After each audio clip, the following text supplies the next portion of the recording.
Hey, what's going on, everybody? It's the Zone 18 podcast where we talk about wrestling, we talk about music, we talk about anything you want to talk about, you know? So this week, I'm going to say our sponsor is Ice Mountain. You know what I mean? This is a very cool, refreshing water right here. Ice Mountain, you know what I mean? When you get a chance, everybody should just take a sip of it because this is amazing. Shout out Damn, Ice this Mountain. shit is cold. You know what I mean? Shout out to Ice Mountain. Ice Mountain. You know what I mean? Damn, how's everybody's week been going on? Stan, tell me about your week, man. Crazy. I've been working like crazy, but I'm here to support my Oracle. I heard the mind. How you been doing this week, man? You know what I mean? You know the grind don't stop, but I don't stop either. So the podcast Tribal Chief is here. I missed last week. I missed seeing y'all last week, but don't worry, y'all Tribal Chief is here. So it's all good now. Y'all are good. So let's kick it off with this week in WWE. So Monday night, we finally got the announcement. Naomi is pregnant. Who the hell told y'all this first? You know what I mean? Me. You know what I mean? Oracle. Me, my insiders. Been telling y'all for weeks that this girl was pregnant. I'm gonna tell you exactly what when she got pregnant. It was when she told Big Jim to meet her in the back in the From Freight elevator. That's when it happened right there. Hey, I mean, my man Big Jim was doing his thing, you know? Like, I honestly, I have more respect for her. Like, I like her as a wrestler. But she didn't know she was pregnant, and you know she was in that fatal the three-way match. The triple threat that was going crazy, getting stepped on, getting all this, and that shit was crazy. Sorry, I don't mean to interrupt you. That shit was crazy because the simple fact of Naomi was out here doing all this, finds out she's pregnant, and then relinquishes the title. And what I say with that is, now that she's not champion anymore, for a little bit of time, this women's division is going to get really boring really fast because we don't have any good heels, I don't feel like, anymore. Like, everyone's a babyface now, but even, like, the heels that are heels, they aren't really that good at them. Like, we got maybe a couple. You got the Judgment Day, which I don't even see them as heels anymore. That's comic relief, how they've been acting recently. So it's like, we don't got anything good right now as a heel, and Naomi was that, so it's going to be kind of sad when she's gone, but shout out to Naomi. I'm happy for her because let's get it. I know they've been trying too. Hey, so. I mean, I heard the woman only had one ovary. You know, she only had one ovary, so exactly. I'm glad there's gonna be a new addition. There's a new addition to the bloodline coming soon. Kevin Owens is. But I also hope. Go ahead, say what you said. I hope when she comes back, I hope that Triple H pushes her again for real. Like, give her when she come back, push her back to the main event level. I'm laughing at the inside because I'm just thinking to myself of when our kids start watching wrestling and it's like they're our age, they're going to be talking about whoever, right? Let's say whatever this baby's name is, Jim, right? Man, Jim is a good wrestler. We're going to be like, Jim Olafatu. We know Jim father. Jim Olafatu the third. Yeah, like, right. You like when we was little and like our parents knew Hulk Hogan. You feel me? And then when we got older, we knew this version of Hulk Hogan. When this kid is born, they're gonna be like, "Oh man, this dude killing it." We're gonna be like, "Man, we know that nigga father. We know that nigga uncle. Let's talk about his uncle." We got the tribal family out here, right? You know what I mean? You know his grandfather used to put his ass in people's faces. You know what I mean? Back in '96. They still fight about that to this day. That shit's just wild, man. And facts. And then what else happened this week at WWE? You had John Cena talk about his retirement tour, and to be honest, the babyface John Cena sucks to me, man. So here's the thing. The heel John Cena had me. 100% it's John Cena. He would never not. He can still cut a promo. I mean, it's John Cena. He will never not cut a good promo. But here's the thing. Heel Cena was great, and we wanted heel Cena. The problem is it got stopped too early, and that's just because of The Rock. So thanks, Rocky, for giving us not heel Cena all that much because you couldn't get your shit together. But that's the problem is we could have had such a great run with heel Cena. But another thing I think about that is Cena's not retiring this year. He's going to have one more year in him because he's going to want to retire at a WrestleMania. I feel like a WrestleMania retirement for John Cena is the proper way to go and not a Saturday Night Live because a Saturday Night Live John Cena farewell match is just downright disrespectful for all he's given to the game. He needs to be retired at WrestleMania with the greats that retired at WrestleMania. Yeah, but Goldberg You wasn't seen how they like. did Don't get me Goldberg? wrong. We That love shit was Goldberg. horrible. Goldberg was great. Shout out to Big Goldberg. But he was a Shit horrible. WCW guy. He was a WCW man. Like he got brought over to the company. It was So horrible. I understand it still was terrible. Yes, Goldberg shouldn't have got that, but it was fine for him because he's WCW guy. Okay. I'm gonna say Terrible. there's nothing wrong with him doing it on a Saturday Night Main Event. Now, if you look at the details of the whole ESPN Peacock thing, because if you look at it now, Saturday Night Main Events will no longer be on NBC. They will only be on Peacock. So I feel like that's how they're drawing you in, as it's going to be bigger than it should be. Because, like, I agree with you, Ahmad. You watching on free TV John Cena's last match. Where did they do that at? You know, so now them pushing Saturday Night Main Event only to Peacock makes so much sense now, because people will pay the $9.99 subscription, $14. Because to be honest with you, I'm tempted to really get rid of my Peacock, because it's like, granted, I paid $9 a month for it, but why even have it? Well, another now thing if with I know it too, what I don't know if watch this is gonna like be on true ESPN. confirmation or not, so you're gonna have to do some research on this on Oracle just to make sure this is true. But if it's true, then you got SmackDown going to Peacock, so that'd be a reason to watch, because they can do the like Peacock, kind of how they're doing with Raw and Netflix. They are trying to go live with Peacock because they obviously see the formula works there. People will go there. Everything is going good there with that as well. So what they're saying is, what is it? NXT is going to go to Peacock, but I feel like NXT to me is not a strong enough brand, even though it is, for them to have people paying to see. I mean, I'm over Trick Williams at this point, you know, and that was my man's, you know what I mean? But, you know, they need to, like, NXT to me needs like a revamp. But Bring I back don't know ECW. what that revamp is. That's the thing about it. So See, I'm just going to leave it at that. Whereas, and I don't think. But here's the thing. Here's the thing, and this is gonna sound crazy. You turn NXT almost into like an ECW type deal where you're doing the big matches, you're doing the bloody, gory stuff and everything like that, but also you're still getting it on Peacock now too, so you can do it. You can be fine with it doing that. And then another thing with it is, I truly think in order to make Peacock work for them, they need to put SmackDown on Peacock, not NXT. Leave NXT for regular TV. Though NXT to me is for your casual fans that don't know wrestling all that well, but they want to know the new generation. That's where you go for NXT. So you leave that on regular TV, still makes you money, and then you put SmackDown on Peacock because you know people are gonna be there. It's gonna attract attention. Plus, at the same time too, if you want to make SmackDown a little bit better, a little bit more grittier, that's a perfect time because you're streaming it, so it's not getting blocks and recommendations that you get from live TV. But hey.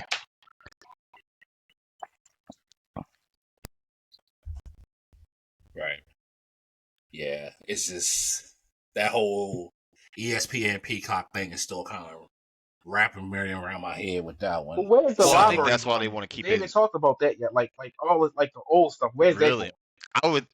That's going to ESPN. That's why it's supposed to go to ESPN, but I feel like so everywhere else but the United States, the library is on Netflix. Everything is on Netflix outside of the US. So in the US, we're the only ones who are going to have, from what I've read, it's supposed to go to ESPN. But it's some also articles saying that it's going to stay with Peacock. Would make more sense for it. I'm kind of conflicted. I guess we'll see, when it happens, because, great example of, but you see, like on the 20th of September next month, we actually have that WrestlePalooza pay-per-view that's actually going to go through live on ESPN's app, so that will start the beginning of that merger. So let's see how that goes. But let's go into that. How do y'all feel about a PLE just being announced? Today is the 24th. That was announced on the 20th. So exactly 30 days from when the pay-per-view is going to happen, they announced. Here's the thing about it, right? How the hell do they think they're going to sell And this is what makes me laugh about that so much. First of all, they assholes for that. They're not there to really sell tickets. They're just there to push it with EW, so no one pays attention to that. That's what they're there for. They're pushing it for straight for that, so no one watches that show. Because there's the thing, you don't really need to sell that many tickets if you're going to stream a lot of this stuff, especially if it's just a wrestling palooza. First of all, what the fuck is a wrestling palooza? They just come up with it like.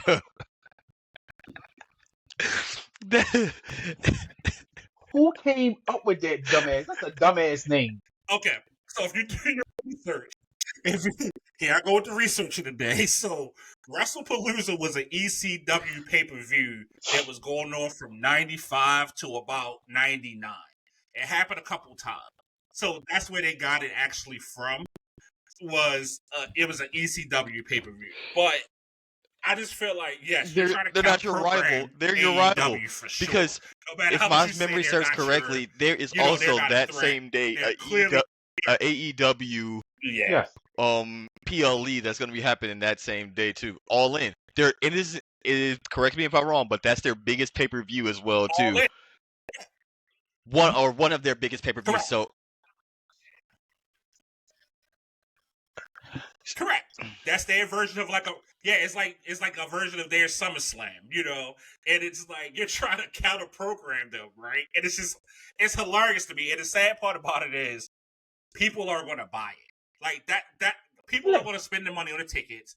I even shared it with Stan the other day about the ticket prices aren't that bad,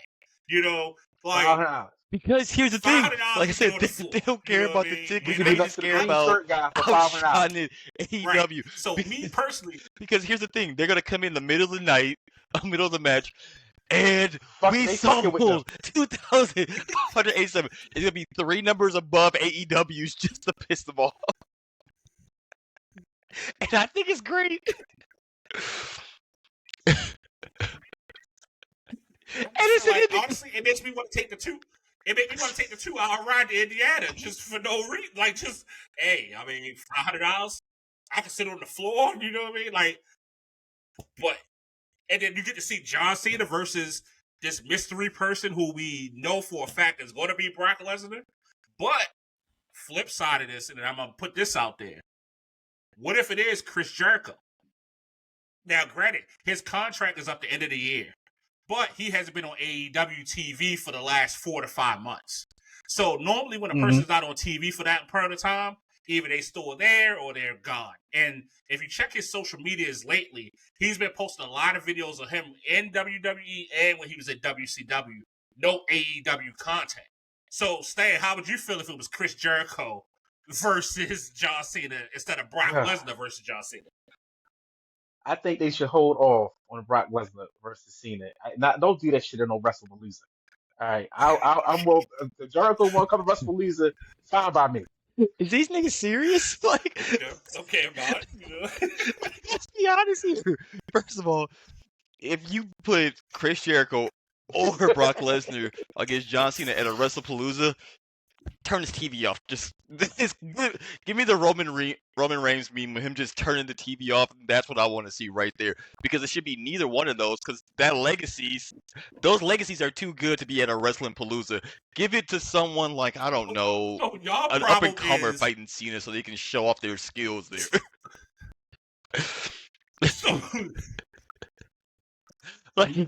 Like, give us AJ Styles versus John Cena, like a quick one match or something great that you know is gonna be great. Don't give us.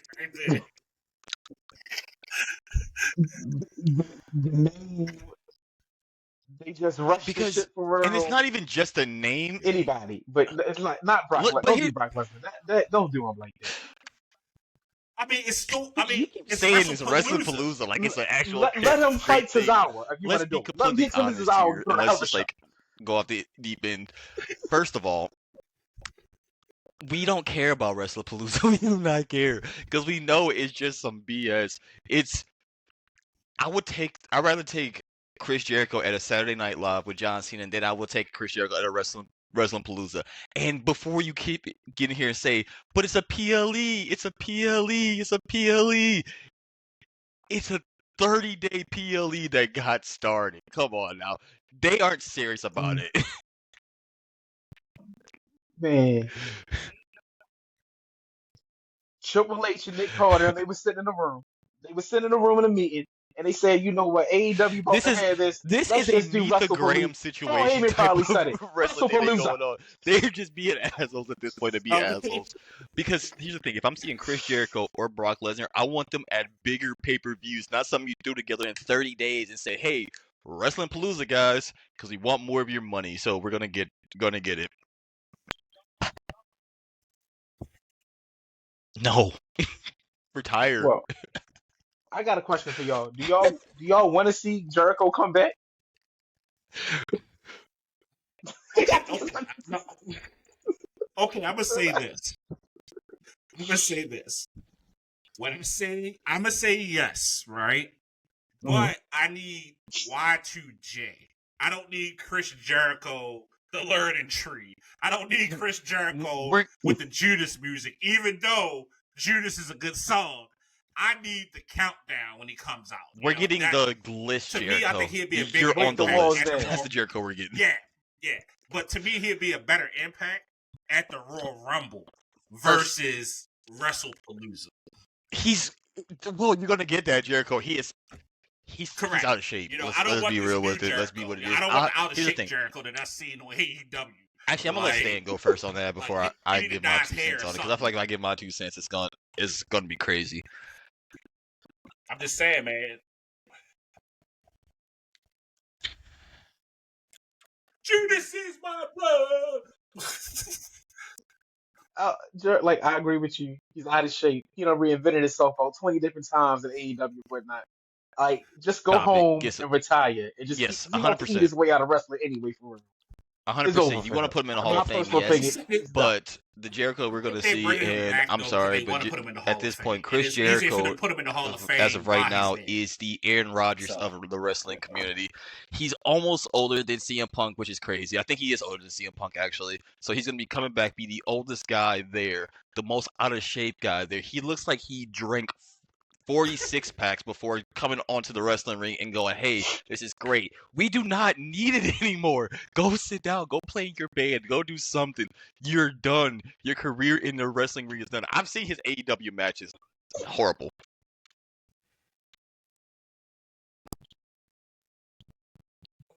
See, I'm gonna pull. Here's the thing. Here's the thing. First of all, that's crazy pulling rank on me with age. But still, here's the thing with Chris Jericho. I got that Chris Jericho too. That Chris Jericho made a second coming. This man just came back to wrestling 2 times, 3 times, 4 times. He's like that ex you don't get rid of. Like, yes, 100%. When the music hit, it's gonna be fire. When the music hits, if he do Y2J, it's gonna be fire when he come out. But then when he gets into the ring, no, the problem is he's when gonna he gets into the ring and he tries to lie and stall, whatever the fuck he's gonna try to do, he's gonna come down the ring, like, he's gonna lose please, balance, they're gonna be like Dick Shaw, please he's retire. Gonna get on the ropes, try to do a backflip off of it, and it's gonna snap. Man, like he's gonna lose a rope at this point or lose his life. And listen, I get it. I understand. You love the dude, but he's gonna get speared by Braun Breaker one good time and be done. Y'all can't talk about one of my childhood heroes, man. You know, so that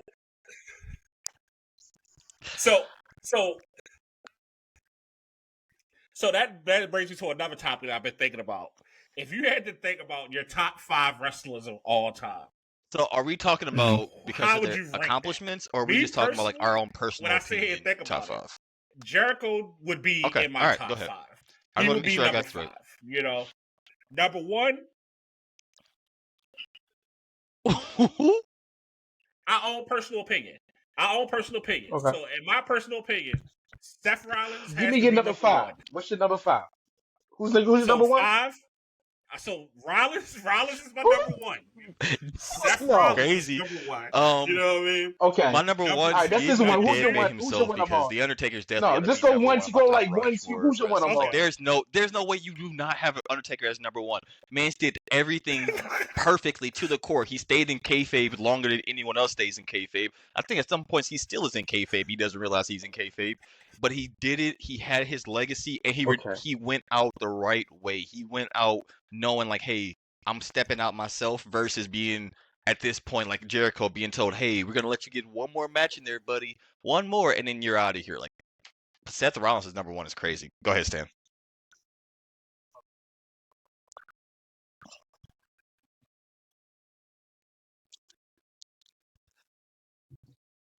I can't believe he said Seth Rollins, but okay. I mean, I'm full rank on you. Of all the wrestlers we watch, you want to say Seth freaking Rollins? Didn't he lose his job to Shawn Michaels? Okay, so my number one is you know I'm going to say the best there is, the best there was, and the best there ever will be Bret Hart.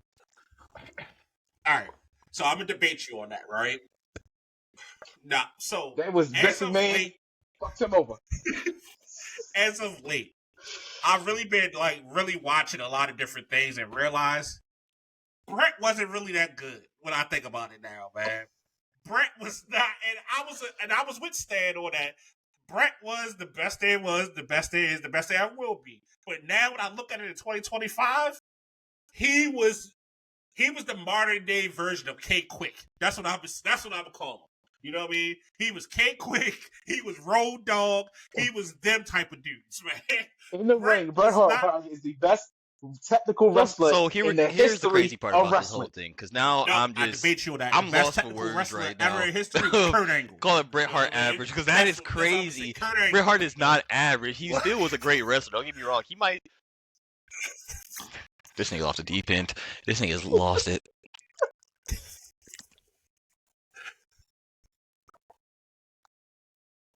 Average. Now, my second favorite wrestler of all times. Who's your second? I'm gonna go to Shawn Michaels on that one. You know? And I feel like nothing else needs to be said. Shawn Michaels was one of the greatest wrestlers, man. He was entertaining. He was charismatic. He kicked the shit out niggas, and he had a good time with DX. You know what I mean? All praise to the high mighty Shawn Michaels, because that is also my number two. That is also my number two. All praise be to the Heartbreak Kid, the showstopper, Mr. WrestleMania himself, as he lived and breathed. He was super kick you to the chin, and he's a better booker than Triple H can ever be. Heartbreak Kid Shawn Michaels at number two.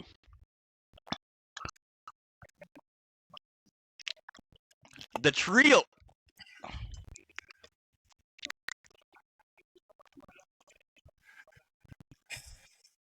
All right, Stan, go ahead. Shawn Michaels number two, Mr. WrestleMania, the main event. You know who could put? I can give you a show like nobody else can. Why? Because I can. He's the man. Yep. All right. So if I had to think about my number three, Mabel is crazy. Now this is gonna be controversial. First of all, the fact that you had to think you thought about that as Mabel is absolutely insane. I want you to. No. You know what? I take that back. The controversial person is going to be number 4. The controversial person is going to be number 4. No. So number 3, I'm going to have Triple H. You know what I mean? Triple H is my number 3. You know, do I like him now? That's the question. You know what I mean? Because clearly he does not like black people. But I will save that for another podcast. But he loves Samoan. Right. You know, he's erasing the black people to put Samoans in. We're not the same. You know, we might have the same skin tone. Kinda. You know what I mean? But the Samoans are not Negroes, Hunter. You know what I mean? I'm going to say it that way. You know. So I'm going to go with Triple H as number 3 because he had a big impact in my life. Made me want to continue to watch wrestling. His storylines were amazing back in the day. And so I'll let that one slide because y'all niggas are old. I can't deny that. Sorry, that's crazy. The greatest group of all time. Though. But if we're going number 3, we are going with the head of the table, the greatest of all time, as he likes to say, the GOAT of all GOATs, the OTC himself, the one, the only, the 1,000-day champion, third longest championship reign in WWE history. He is the head of the table, the Golden Glove himself. The OTC Roman Reigns is number 3 there. And that was a lot of glaze, but he deserves all the credit of it.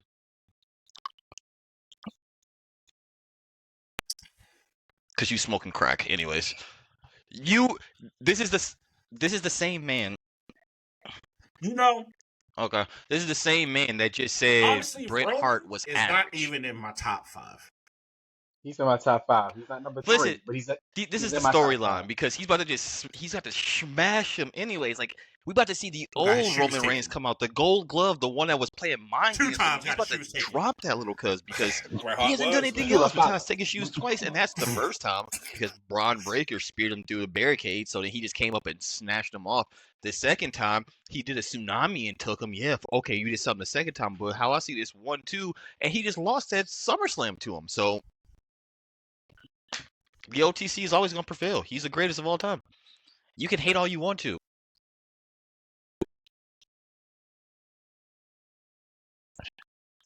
Yes, every time. He had one. I'm not gonna be the one to say. Hey. I'm not gonna be like those people in the other countries. Roman Reigns. No, I ain't on that, man. I mean, is he the truth? I give it to him, but he's just not in my top 5. I'm sorry. So Stan, who's your third? If you would have asked me about Roman Reigns like 4 years ago, I'd be like, hell no. But now he's in my top 5. He's not my number 3 though. My number 3, y'all probably not gonna agree with me, and that's okay. So but it's are the we most talking intense pre person or I've ever seen in post? wrestling since I'm old. No, Macho Elizabeth. Man Randy Savage is number 3.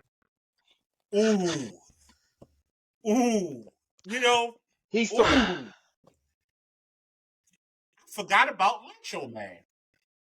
I'm talking all of it from all of Macho Man, the whole career. Macho Man is like one of the most. They don't give him as much credit as he should get. Correct. He was Macho underrated. Man, this man was the most intense person I've ever seen. He believed he was Macho Man. This is true. Macho Man definitely. You know, if I had to take somebody out, I would take Jericho out and put Macho Man. That nigga was 5. crazy. You know, there was no thinking. That man's was Macho crazy. Man That man's really was crazy. was the truth. So like, you know how we talk about like the Undertaker didn't stayed in character.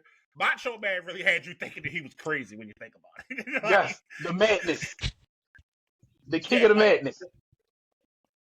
Like, I mean, he the only dude in history that walked backstage and punched Hulk Hogan in the face. I'm about to get so much hate for this, but Macho Man, like, you know what I mean? Was like, the first 5-star match that I ever seen, and I was him versus Steamboat, WrestleMania 3. His first 5-star I ever seen in my life.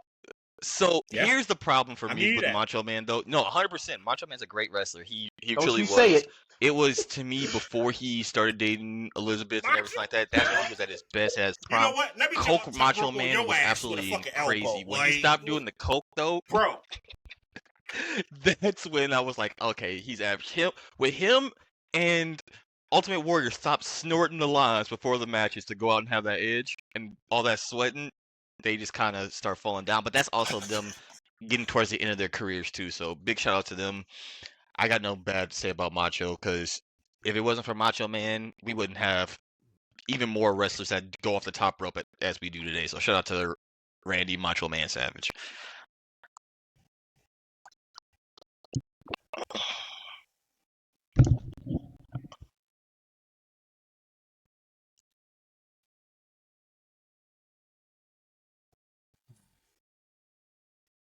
Okay. Yeah. All right. So number 4 for me, and I'm just gonna say it, and I'm just gonna leave it at that.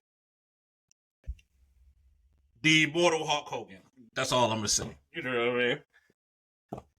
I don't care if you're black, white, Indian, Puerto Rican, Chinese, Filipino, black, Jewish, Christian, Baptist. I don't care what you are.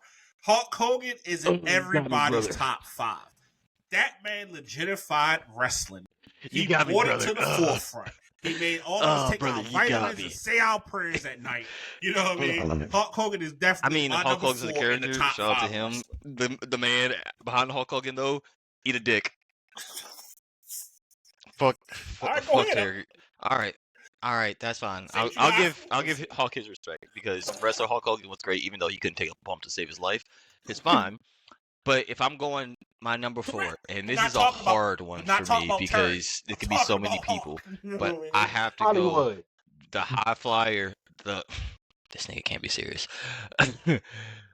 the high flyer, the big man himself. Well, not big man, but the man larger than life. The man that had from 2005 to 2008 black kids going crazy, hitting that man Jeff Hardy. And I want you to say something about that. I will argue to this day.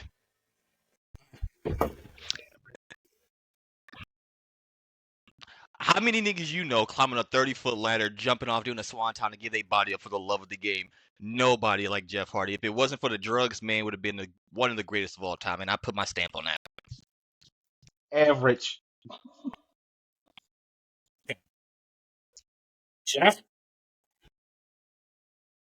That's fine. That's cool. That's cool. Yes. Okay. I think Jeff Hardy definitely deserves to be top 5, but just not my top 5. Was he a great wrestler? Yes. I was. Was him and his brother? I got sold on the Jeff Hardy. Yes. Off if I had to do a top 5 on tag teams, they would definitely. They number 1, other 2. They definitely top 5. Yeah, they're definitely there. I don't think. But I was never sold on the individual Jeff Hardy. And I was never sold on it. Now, his brother, I was never sold on at all. Like, Matt to me has never has been anything of relevancy to me. So he's the Marty Jannetty. Yeah, right. That's Shawn Michaels and Marty Jannetty. Right. Whereas he just, I mean, people like Amar just like him because of this. You know what I mean? That's what they like him for in that generation. You know what I mean? But I just can't. I just can't deal. I can't put him in my top 5 of individuals. Right. So Stan, you're number 4 person. Number 4, and I'm going off longevity, and he maintained character up until he started doing podcasts. Is The Undertaker. Okay. And you know what's crazy to me? The Undertaker has been the truth. For you, I'm very surprised that your number. Well, all right, I'm gonna say it at the end. Who your number 1 I thought would have been. You know what I mean? So I'm gonna say The Rock. I thought you were The Rock. You know what I mean? He's in my top 10. That's like Kurt Angle. Like it's hard to get like I want to put Ric Flair in my top 5, but it's hard. And you know what? I disrespected myself. I'm gonna take that back. Jericho is not in the top 5. Ric Flair is my number 5. I don't care what it was about that man. He was flashy. He was arrogant. But he made me believe he was what he was.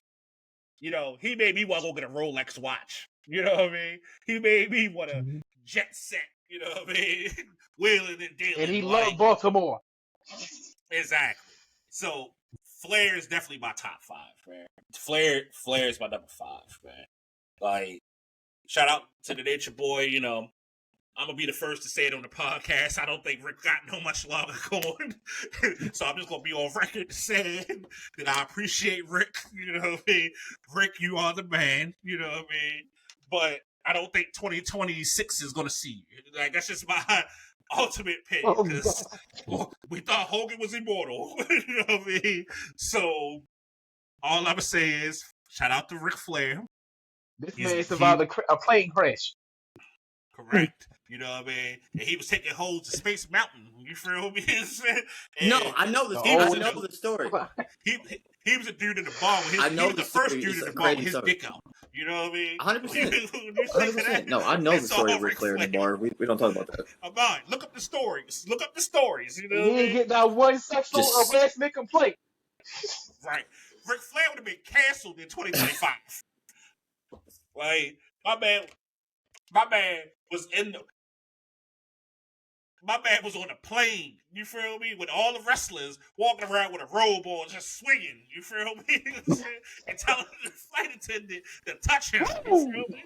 Like, come on, man. Like, yeah, Flair's my number 5, man. Like, all right, Stan, who's your number 5, man? I was gonna go with my tribal chief, I was going with my tribal chief. No, I was going with my tribal chief, but I'm not going with my tribal chief. Yeah, he's still, he's going to end up being my number one eventually. But I'm going with Ric Flair just out of respect. When I would say GOAT, and the reason why he goes into the top 5 of GOAT category, it was 2008, 2009 Randy Orton when he had bald head, he was losing his fucking mind, and he was beating shit out of everyone when he was kicking John Cena's dad in the head. That Randy Orton in that time when he was just the ultimate menace to society, he DDT and Stephanie McMahon in the ring while making Triple H sit there handcuffed, watch it. He kissed his wife right in his face and everything like that. That unhinged Randy Orton that kicked Vince McMahon in his head when he was about to fire him and said, I would do it to your daughter, to the rest of your family. They had to get the whole McMahon family to fucking fight this man because he was unhinged. That Randy Orton gotta be in the top 5. That man was so raw. He did not care.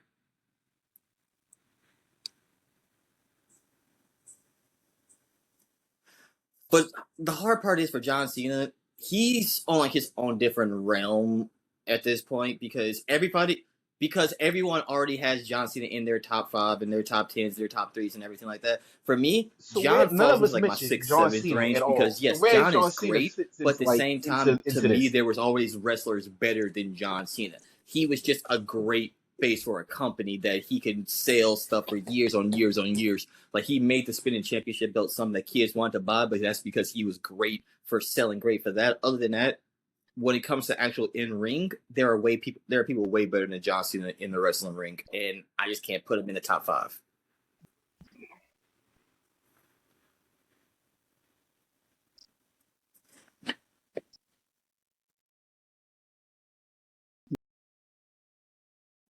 Yeah, because the biggest thing with them is it's like if we're going by accomplishments, 100% they're going to be in the top 5. We're going off their accomplishments, everything they did in the business. But at the same time, for them too, transcend the business. There was always people better than them. They were great. Stone Cold Steve Austin, great in their aspect, but you always found a wrestler just better than them. They're not in like how much wrestlers. They're not like you said. They're not in my top 5. It was hard because they did sell tickets. But CJ over there, like he really wants to say something. Because to me, he is the best. He is the never seen 17. So he is the greatest of all time when it comes to wrestling. He is the GOAT. There's no denying that. There's nobody that has more championships than John Cena. But like I said, to a point, if we're talking about off a wrestling standpoint, he's not the best.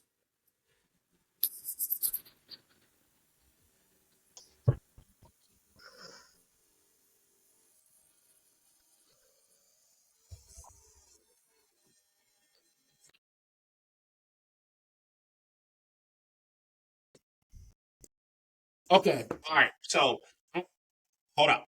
I'm glad that you said that out your mouth. You know what I mean? I don't care what nobody says. I was born in 1986. I am 39 years old. John Cena is not the champion with the most 17-time world champion. That shit is bullshit. Ric Flair is the greatest champion of it all. Ric Flair that held that belt. And even if you Google it, ChatGPT it, Apple Intelligence it, Ric Flair has technically held that belt about 25 to 27 times. The problem is, us as people nowadays, we want to write our own history. Whereas in John Cena is not the GOAT when it comes to world championships. That goes to Ric Flair. You know, like, Ric Flair was the 18-time champion in like 96. You know what I mean? By that time. So you telling me that he really beat him all that many times? I mean, I'm just going to shut up. I'm going to sit here and just drink my sponsor today, right. Ice Mountain. Okay. You know what I mean? I'm going to continue to drink my Ice Mountain. Go ahead, Stan. Go ahead, Stan. Tell this fool over there. I know he held it. He held it more than 17, 16 How many of those times did Ric Flair when he had those goddamn championships? The NWA title, that he had, and everything like that. How come when he had those belts, he didn't put it into the record? Because here's the biggest thing: when it comes to live wrestling achievements and everything like that, they still acknowledge those achievements. But Ric Flair himself doesn't even acknowledge all of those because Ric Flair himself acknowledges that John Cena has more championships than him. So when the man you're talking about right here is acknowledging John Cena has more championships than him, how can he not? Okay, all right.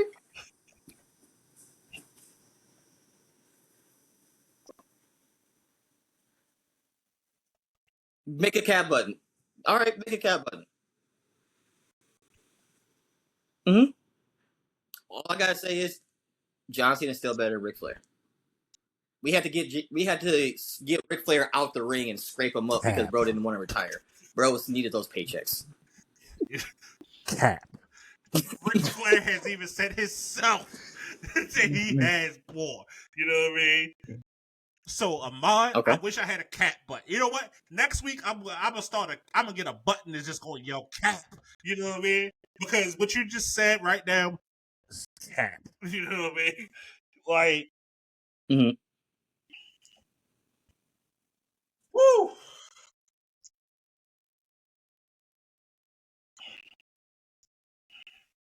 He still does. All right, in those records too. How many of those are overseas championships as well, though? World Championships for Ric Flair. History says it's closer to 21 to 25.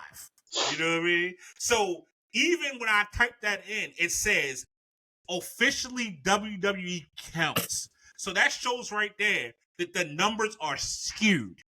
It says historically it is closer to 21 to 25, which depends on the records that you're looking at. So again, John Cena, trash. None of them. All it was the NWA belt, the WCW belt, and the WWE Championship.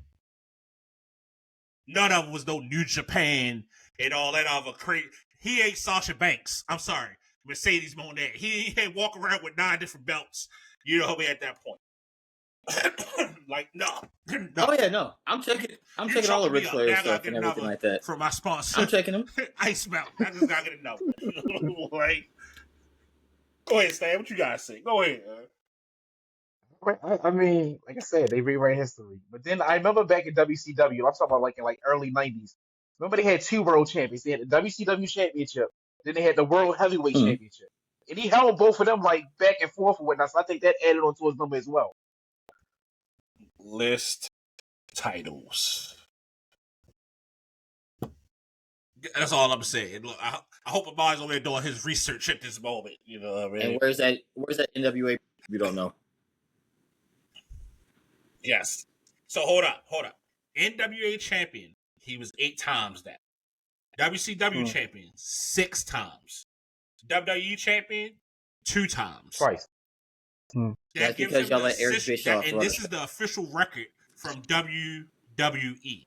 So that's how they get to the 16. They're not talking about the prior to 1981. That's the whole thing. Flair was a champion before 81. I said Randy Orton. Flair was a champion in the 70s. Like, yes. They just, again. How is Randy Orton worse? Please explain that to me. So let me give you a history lesson real fast. So, you had NWA. NWA became WCW. Then what is special about Randy Orton? Bought out by WWF. I gave you Then WWF turned into WWE. You know what I mean? Sorry, I didn't catch that second part. You cut out there. What was that? Hey, shout out to my man Eazy. You know what I mean? Like, that's my man. Like, what Yo said, John Cena is number 5. Siri did not want me to catch any of that bullshit. So, no, he had Randy Orton on top. I said none of us mentioned Randy Orton. I said none of us said John Cena. I didn't catch any of that. None of us said Stone Cold. So, but if you want me to say something that was special about Randy Orton was one of the youngest champions there was in WWE. What is so special about Randy Orton? And then another thing about Randy Orton, too, I'm not just talking about his movesets and everything like that. Randy Orton also, when he had his run where he became WWE champion and World Heavyweight champion, when he had those runs where he was, like I said, losing that sadistic and going to that mind space, there was a lot of people in that generation, especially in my generation. So what is good about Randy Orton? Wanted something like Randy Orton because we never seen anything like Randy Orton at the time when we were watching. You might have seen something like Randy Orton when you got there and everything like that. But him being a third generational talent as he was, that was better than his father and his grandfather when they went in. That's not something that a lot of people can really say in those lifetimes. Yeah, I know Cowboy Orton Bob. Some people say he was great. Some people say he was mid. Some people say he was this and that. But his son was still better than else in that aspect. And then here's the thing too with Randy. He continues to still get better and better in his career. even though this man has so many back surgeries, so many surgeries and everything like that, that he's still good. Yes, he's getting better with his physical, his age.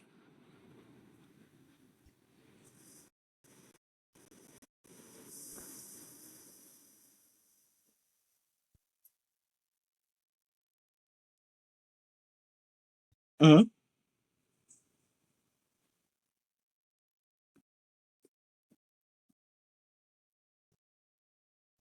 If that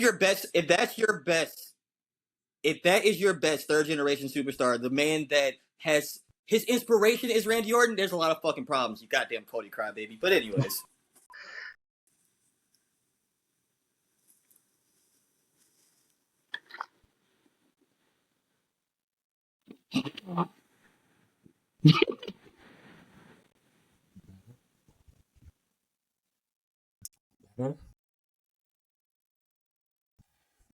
Okay, so let's turn this into something else then.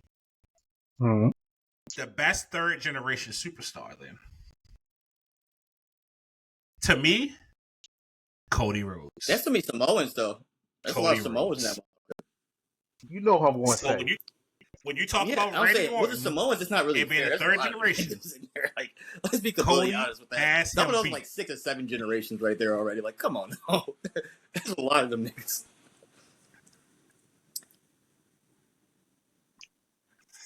Are we talking wrestling? Like, or we talking transcendent? Not a third we talking transcendent. I said the most electrifying man in all of entertainment.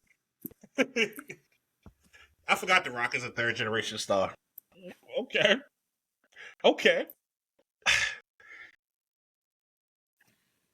Damn. I'm glad Rain is not on here right now because she will be with The Rock right now. You know what I mean? But shout out to Rain. I said it's a lot of Samoans. There's a lot of Samoans out there. Stan, I'll give you that. That bloodline just keeps getting bigger and bigger. If I had to look at nowadays, Cody would be it. Well, I was about to say the tribal chief will be considered a third generation superstar. Hey, he did it though. He did it. Oh, 100%. Hold up. But shout out to Randy Orton. Shout out to the Viper. Roman.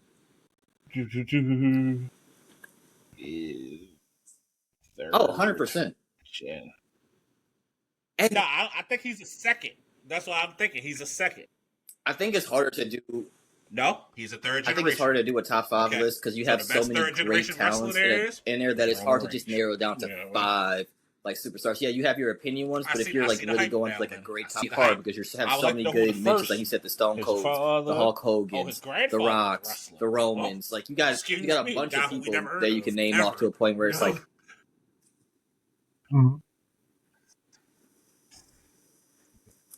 Now, shout out to Cowboy Bob Orton. He did main event. I'm going to stamp on Kevin Nash there. That nigga was just big. Yeah, what hepatitis?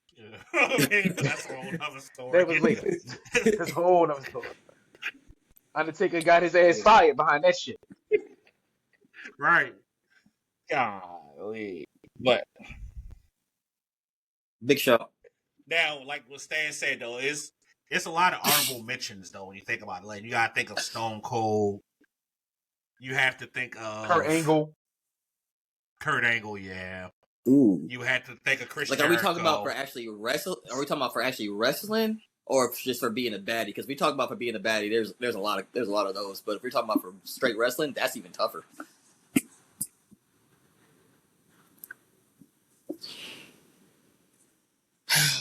Fuck.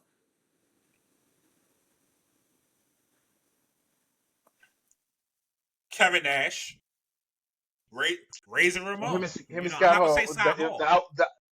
The Outsiders. Yeah. Like, honestly. Mae Young is insane. I want you to know that. Not Mae Young. Shout out to Mae Young. I can say that the 90s and early 2000s really spoiled people when it came to wrestling. Because it was a lot of talent. And even when you talk about it, like, shout out to Viscera, you know what I mean? / Maven. Give me a leader. You know, Men on a Mission, you know. Shout out to. So I got a question. Who's your favorite women's wrestler of all time? Tough one, I know.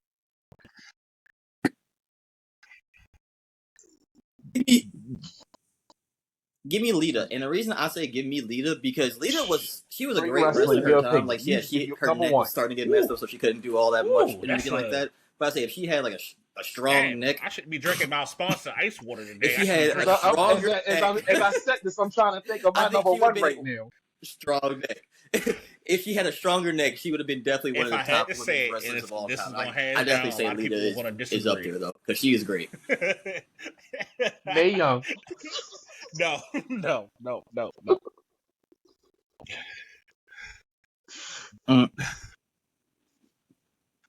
Bull Nakano.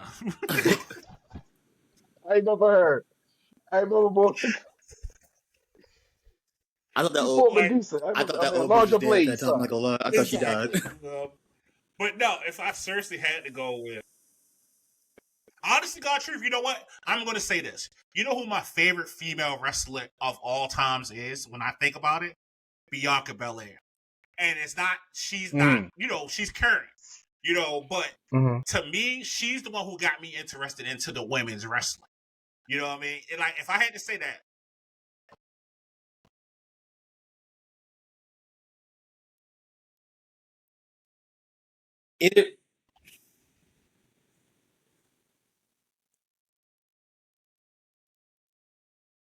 Crazy.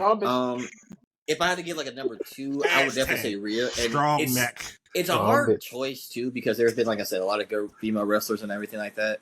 But we've never truly seen a Rhea Ripley. The closest thing we got to a Rhea Ripley at the time was fucking name right now. Remember how Moore said that's crazy. The whole Becky Lynch thing. But it was the closest thing we had to that was China. Years China old. didn't really do all that much, so she didn't have that chance to shine. She could have. She probably would have been just like how Rhea Ripley was. But it's hard because no one like that has done what Rhea's doing right now as well too. Like it's crazy. But she took it like a G. You can never take that from her. Oh my God, yo! They'll send me. I love Rhea Ripley. That's crazy. I love Rhea Ripley. But to be honest, I love Rhea Ripley.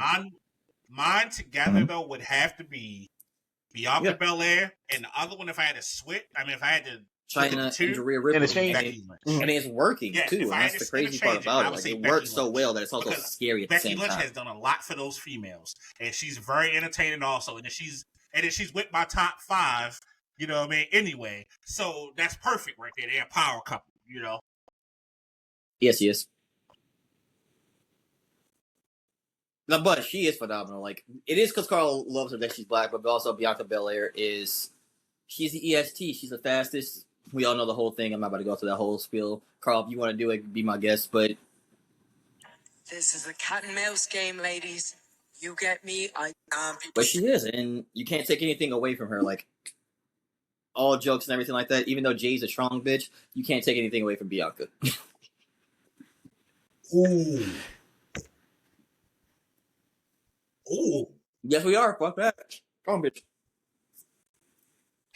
All that bullshit. China would have been in that list, but the problem was at that point in time there was no real women for her to fight.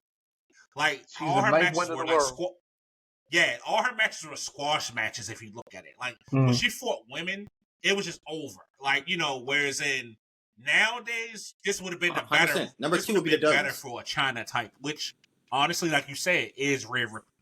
Because Dudley's got to be number 2. Triple H is really reincarnating China with Rhea Ripley. That's fair. I mean, we coming for you, nigga, but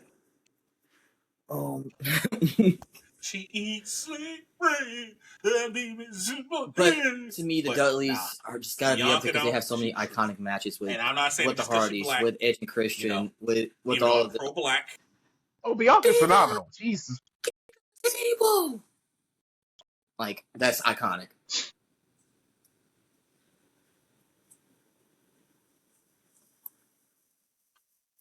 She's the bestest. She's the fastest. She's the greatest. She's the EST. Bianca Belair.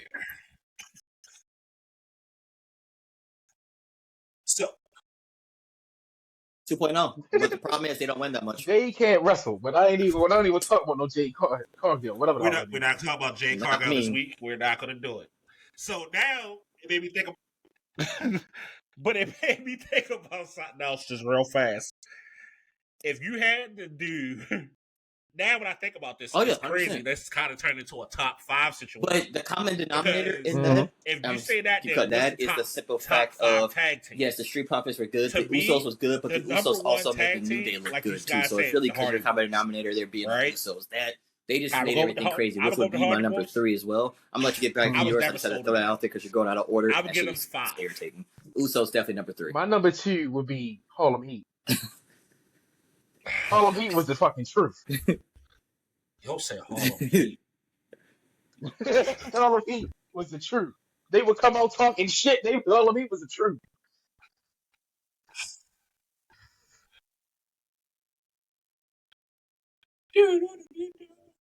Oh, the Dudley Boys are in my top 5.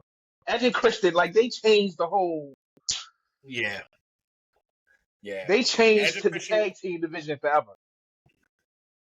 Now, this was going to be number 5 for me, so I'm going to skip number 4. And I'm skipping number 3. Number 5 for me would have to be the Street Profits. The Street I love the Profits, but they are Harlem Heat. Yeah, like the Profits. But the problem is they're not booked properly, man. Like, you got to think about it.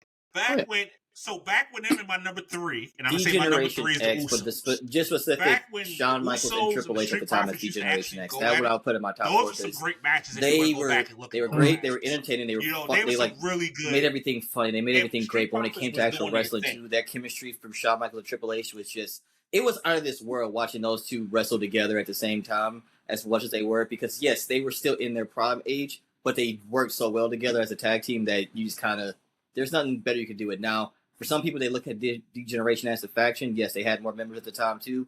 But peak DX to me, because I didn't see old DX, was just Shawn Michaels and Triple H just being Shawn Michaels and Triple H and doing their antics against Mr. McMahon and Shane McMahon and the whole McMahon family. Like, they just tortured them every week, and it was great. But again, I didn't get to see the old D-Generation X, so I can't really say too much on that one. The Outsiders. Scott Hall and Kevin Nash together. You know, they definitely was a team to be reckoned with. Right. You know, when it comes to tag team, I like them better than like in the NWO. You know what I mean? The New Age Outlaws. Not the NWO, sorry. No. Now, that's my number 4 right there, Stan. You just went to it. You know what I mean? Oh, you didn't know?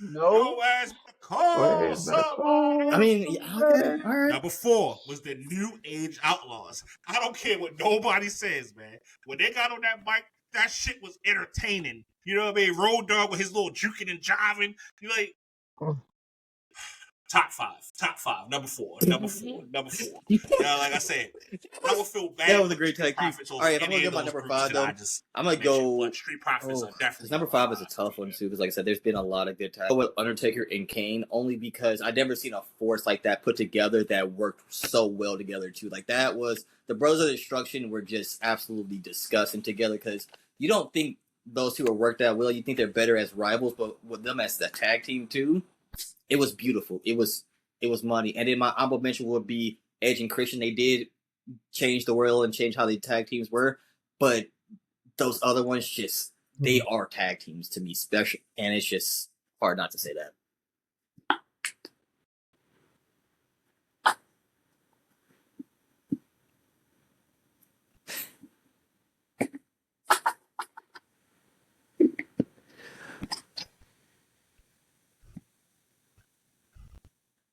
No. I've gone back and looked at the history of that, and that's why I just kind of put my head up. Just all right, Stan. Oh my God, go ahead. Yeah, I mean, they were great. It was just everything else just made me go, what the fuck? 5 would be Bear Money. God damn it, Bear Money. The British Bulldogs. Said that. I forgot all about them. We forget about the British Bulldogs. I don't know what it was about Bear Money, but I love me some Bear Money. Yep. Bro, Everybody. So I'm gonna say this: the honorable mention for me. I'm gonna give everybody an honorable mention. Right? Okay. Honorable mention for a tag team that was a great. Oh, yeah. Just didn't go make this level. Was Shawn Michaels and God. Do y'all remember that when it was? Oh, no.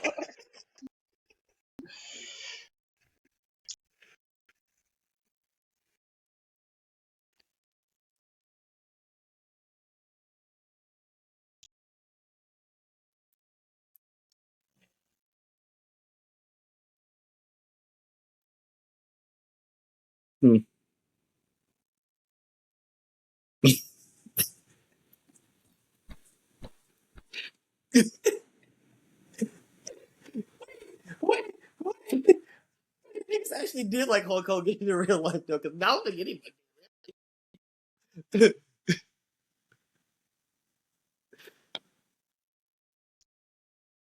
Marge, you may not know it, but I'm gonna call out. You know it. And you won't laugh when I give you my honorable mention. The Hollywood Blondes. I don't know what it was. I swear. Steve Austin and When it Brian comes Coleman crashing with a down. shit. God damn it.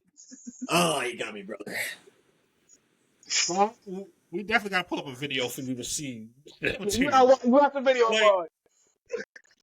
Oh man, you got me, brother. You got me. But anyways, they were the truth. Like they were the truth. They both. They made something out of nothing. What's the other? Hold up. This is going off topic for a second, though. But does anybody remember Buff the Cruiserweight Bagwell and Championship? Scotty Riggs, the American Males. You know what I mean? Oh, yeah, They Remember, was it Scott Norton and Ice Train, or the British Bulldogs, Hart Foundation, the Mega Powers? Correct. It was a lot of tag teams back in the day, man. Like Money Inc. Chavo had this for a good minute. Yeah. My man Ted DiBiase and them him and IRS. You know what I mean? Hey, let my man Virgil get in. Song. My man Virgil couldn't get in the ring. That's terrible, man. R.I.P. to Virgil. You know what I mean? He died about 2 years ago. You know what I mean? You met Virgil. I remember you called something. You met Virgil, man. Yeah, man. I met Virgil. I was working at the kiosk in the middle of the mall, you know. And one day Virgil came to the mall. And Virgil was like, "Can I use your computer?" And I said, "You sure the hell can." You know what I mean? And we stood there, and you know what he told me? That stuck with me to this day. He told me that Hulk Hogan was an asshole in real life. And he didn't like that motherfucker. All right, gonna say one last thing before we... And now, reflecting on that now... No. Virgil said, I literally said something to Virgil like, "Hey, man, it's cool knowing Hulk Hogan." He said, "That motherfucker is an asshole. I don't like him for shit." You know what I mean? And now I see where he was going. You know what I mean? He knew something that I didn't know. You know, and you gotta think this was 2006, 2007. So this is before the sex tape and the nigger allegations and all of that. Exactly. So, he shout out R.I.P. to Virgil. You know, wish he had a theme song I could play it, but he ain't never had one. Oh man, that's hilarious.